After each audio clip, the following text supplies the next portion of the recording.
উত্তর পূর্বের উন্নয়নে শিলংয়ে গুরুত্বপূর্ণ পূর্ণাঙ্গ অধিবেশন অনুষ্ঠিত। অমিত শাহের সভাপতিত্বে উন্নয়ন পরিকল্পনা পর্যালোচনা করা হয়। ভিশন প্ল্যান 2047 নিয়ে বিস্তারিত আলোচনা, আঞ্চলিক সহযোগিতা ও বিনিয়োগ বৃদ্ধিতে গুরুত্ব আরোপ। মেঘালয়ের শিলংয়ে বৃহস্পতিবার অনুষ্ঠিত হয়েছে উত্তর পূর্ব পরিষদের 73তম পূর্ণাঙ্গ অধিবেশন। কেন্দ্রীয় স্বরাষ্ট্রমন্ত্রী এবং উত্তর পূর্ব পরিষদের চেয়ারম্যান অমিত শাহ বৈঠকে সভাপতিত্ব করেন। অধিবেশনে কেন্দ্রীয় উত্তর পূর্বাঞ্চল উন্নয়ন মন্ত্রী জ্যোতিরাদিত্য সিন্ধিয়া, ডোনার প্রতিমন্ত্রী সুকান্ত মজুমদার, উত্তর পূর্বাঞ্চলের 8টি রাজ্যের রাজ্যপাল, মুখ্যমন্ত্রী, পরিষদের সদস্য এবং কেন্দ্র ও রাজ্য সরকারের ঊর্ধ্বতন আধিকারিকরা উপস্থিত ছিলেন।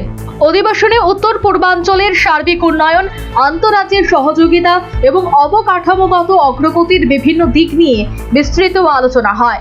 বৈঠকের শুরুতে বিভিন্ন উচ্চস্তরীয় টাস্কফোর্সের কার্যক্রম এবং সুপারিশ পর্যালোচনা করা হয়।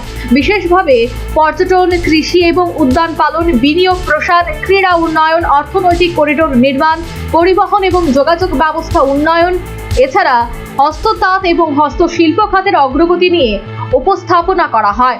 ডিম, দুধ, মাছ এবং মাংস উৎপাদনে স্বনির্ভরতা অর্জনের লক্ষ্যে গৃহীত পদক্ষেপগুলিও বৈঠকে গুরুত্ব পায়। ত্রিপুরার মুখ্যমন্ত্রী মানিক সাহার উপস্থিতিতে রাজ্যের আগর চাষী সমৃদ্ধির লক্ষ্যে গুরুত্বপূর্ণ আলোচনা অনুষ্ঠিত হয়। পাশাপাশি ডোনার মন্ত্রকের বিভিন্ন প্রকল্প, উত্তর পূর্ব বিনিয়োগ সম্মেলন, ব্যাংকার্স কনক্লেভ এবং যুব উন্নয়নমূলক কর্মসূচির অগ্রগতির পর্যালোচনা করা হয়। পর্যটন এবং লজিস্টিক্স খাতে নতুন সম্ভাবনার সৃষ্টির বিষয়েও আলোচনা হয়। অধিবেশনের অন্যতম গুরুত্বপূর্ণ বিষয় ছিল নর্থ ইস্ট ভিশন প্ল্যান 2047। এই দীর্ঘমেয়াদী পরিকল্পনার মাধ্যমে স্বাধীনতার শতবর্ষে উত্তর পূর্বাঞ্চলকে আর্থিক প্রবৃদ্ধি, উন্নত সংযোগ, উদ্ভাবন, পরিবেশগত স্থায়িত্ব এবং সাংস্কৃতিক সমৃদ্ধির শক্তিশালী কেন্দ্র হিসেবে গড়ে তোলার লক্ষ্য নির্ধারণ করা হয়েছে। বৈঠকে অংশগ্রহণকারী সদস্যরা আঞ্চলিক উন্নয়নের অগ্রাধিকার, সম্ভাবনা এবং পারস্পরিক সহযোগিতা বৃদ্ধির বিভিন্ন প্রস্তাবও তুলে ধরেন।